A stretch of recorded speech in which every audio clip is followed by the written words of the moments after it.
पूरा ही नाम बोलो। अरुण अरुण मेहरा जी हैं, जो कि ओल्ड एज होम के संस्थापक हैं और लगातार जो है उन बुज़ुर्गों की मुस्कान के लिए काम करते हैं। बातचीत कर लेते हैं। अरुण जी नमस्कार। जय माता की। अरुण जी, कैसे सुझाव आया कि ओल्ड एज होम खोलना है और उन माँ बाप की जो खुशियाँ कहीं ना कहीं बच्चों के साथ जो है नहीं मिल पाती, वो आपने देने का काम करते हैं? सबसे बड़ी प्रॉब्लम क्या है, ये समाज भी जानता है और हर घर के जीव भी जानते हैं, दो भाई बैठ के इकट्ठा खाना नहीं खा सकते आज के युग में। तो 1975 में ये सोच आई कि चार वर्ग सबसे बहुत ज़्यादा पिटे हुए हैं। वो ये हैं, एक तो हैं बुजुर्ग, दूसरे हैं सेपरेटेड वुमेन, थर्ड जो ग्रेड है, थर्ड वो जो आपका ये वर्ग है वो है आपका अनाथ बच्चे। इतने पिछड़े हुए हैं कि मैं आपको बता नहीं सकता हूँ क्या हालत हो रही है इस समय, उस समय समाज की।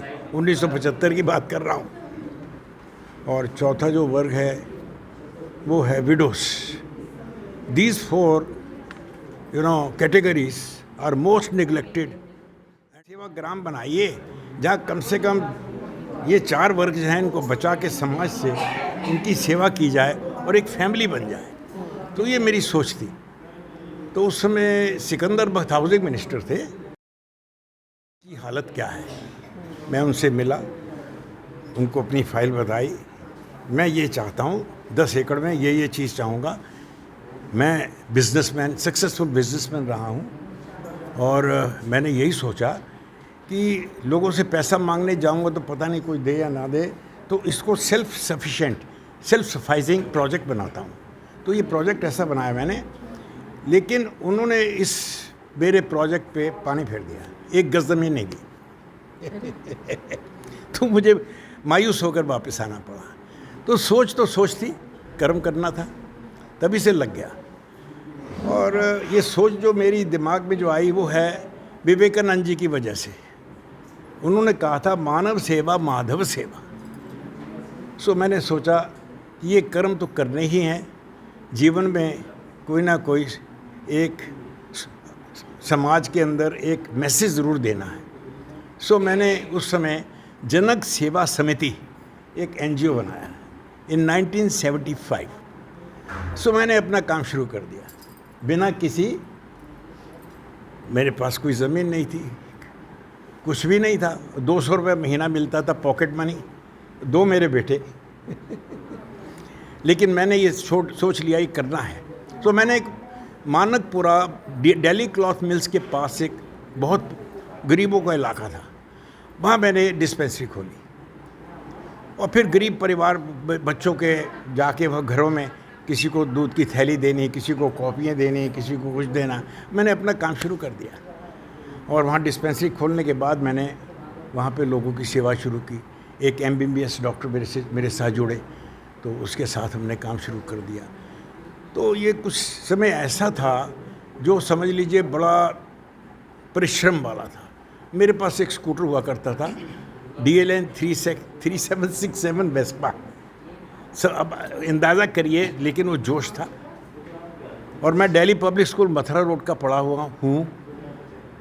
1951 में मैंने ये स्कूल ज्वाइन किया था और उस स्कूल में मेरे एम्बलम पे था सर्विस बिफोर सेल्फ। तो मैंने डिसाइड किया व्हाई नॉट डू दैट।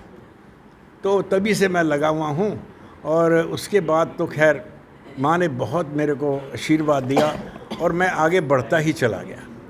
मेरे साथ और बड़े बड़े अच्छे लोग जुड़े, जैसे mister Perala Ratnam, ex ambassador of India to many countries. वो मैंने पहले अपने प्रेसिडेंट उनको मतलब कि चुना।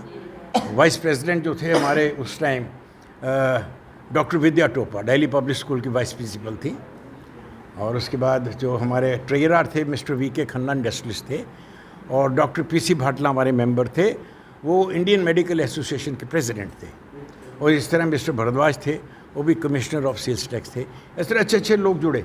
लेकिन आपको मालूम है काम करने वाले एक दो ही होते हैं।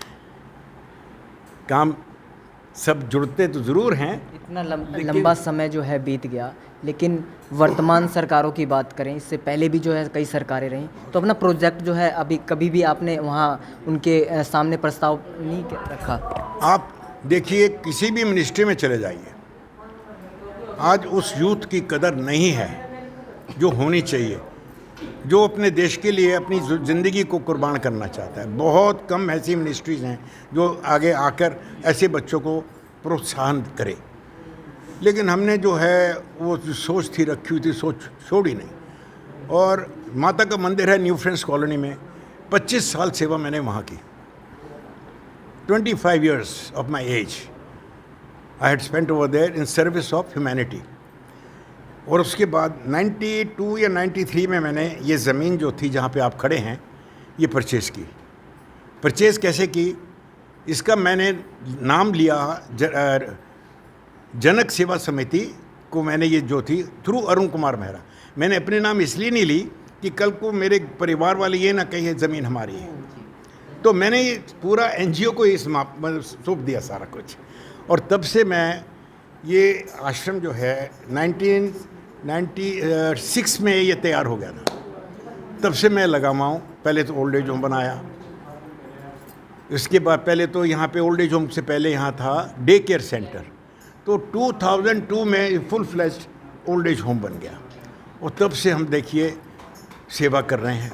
बड़े बड़े केसेस आते हैं मेरे पास, रोते हुए आते हैं, हंसते हुए सब रह रहे हैं।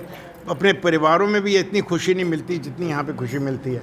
अगर आप इनके चेहरे देखोगे, कोई आपको उदास नहीं मिलेगा। और अगर आप इनके लिखे हुए देखेंगे लेख, आप हैरान हो जाएंगे। राम राम, जय सिया राम, जय सीता राम, आप पढ़ भी नहीं सकेंगे, इतनी बारीकी से लिखते हैं। और सब, मैं तो कहता हूँ सब सिद्धि महापुरुष है। सबके गले में रुद्राक्ष माला है, ये देखने लायक हैं। और सबसे ऊंचा काम पता, सबसे ऊंचे विचार, इनके विचार बहुत ऊंचे हैं। सोचने वाली तो बात है, घरों में ऐसे उच्च विचार नहीं हो सकते जितने इन लोगों के विचार हैं। तो मैं कहता हूँ, हे प्रभु, सबको ऐसी शक्ति दो ताकि वो ज़िंदगी में कुछ कर पाएँ। अब ये सोच तो मैंने रखी और कर्म भी किए। को मेरे 12 साल का जब था ना DPS में, तब एक मैंने रबड़ स्टैम्प अपनी बनवाई थी, वर्क इज़ वर्शिप। कर्म ही खुदा की पूजा है, कर्म ही भगवान की पूजा है। और आज भी वही कर रहा हूँ और उसमें आनंद ले रहा हूँ। अब देखिए, 3 साल पहले मेरी वाइफ की डेथ हो गई।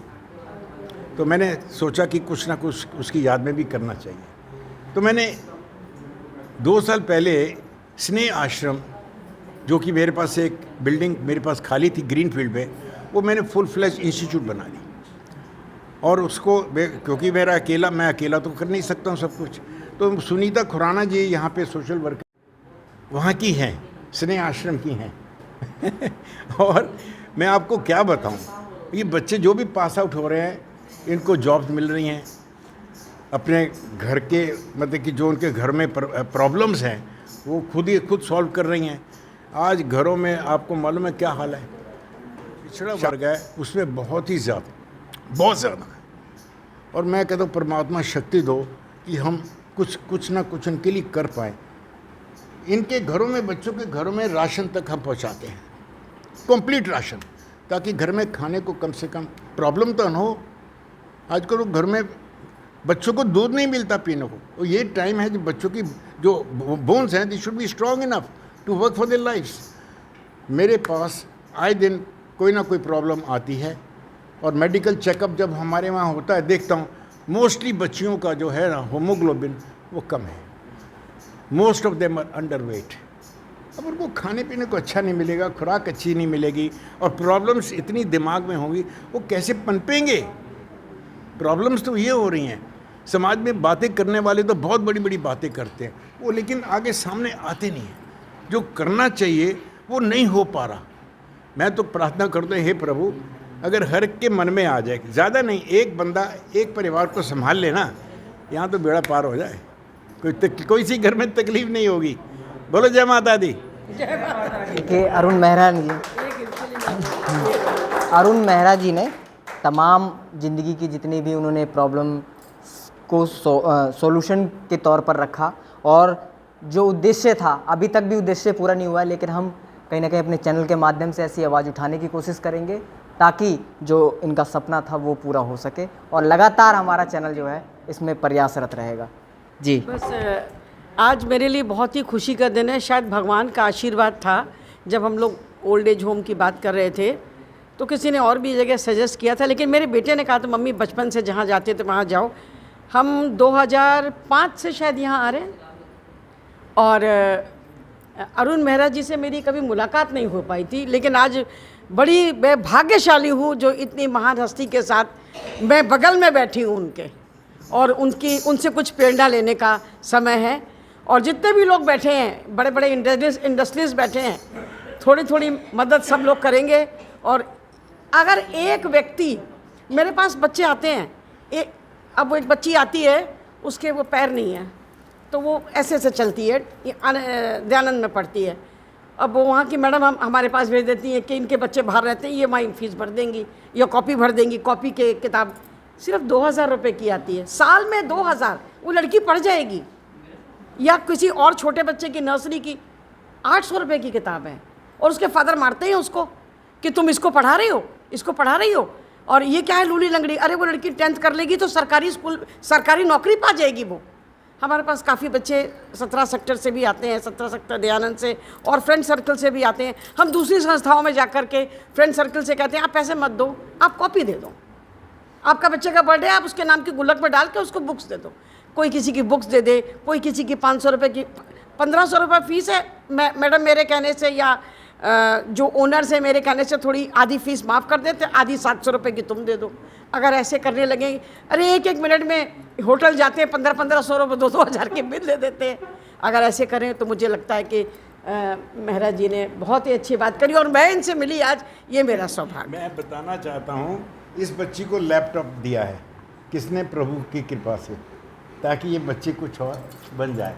इस बच्ची को सीइंग मशीन मिली है पैरों वाली, ताकि अपना हमारी क्या औकात है, हम किसी के लिए कुछ भी नहीं कर पाते जब तक वो हमें देता नहीं, हम आगे क्या करते। ऐसे असल बात है, पैसे को हम अपना समझ लेते हैं, पैसे को हम अपना समझ लेते हैं। भगवान हम पे फेथ करके हमें ट्रेजरार बनाता है, तो हम समझते हो पैसा मारा है।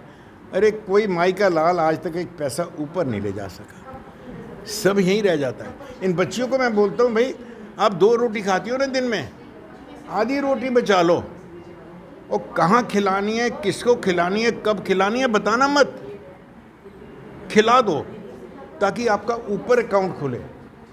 और जब वो अकाउंट भर जाएगा तो भगवान छप्पड़ फाड़ के देता है, ये कहावत है ना, असल सच है।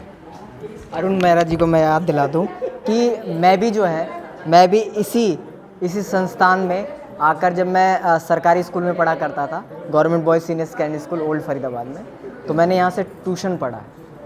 यहाँ 7 से लेकर 8th क्लास तक मैंने, 9th तक कंटिन्यू, 10th तक जो है यहाँ पर ट्यूशन पढ़ा है। और मेरे ड्रीम बुक में आज भी लिखा हुआ है, इसके लिए मुझे कुछ करना है, लेकिन वो सपना मुझे याद दिला दिया, तो हो सके मुख्यमंत्री जी तक मैं ये सपना इनका लेके जाऊँ।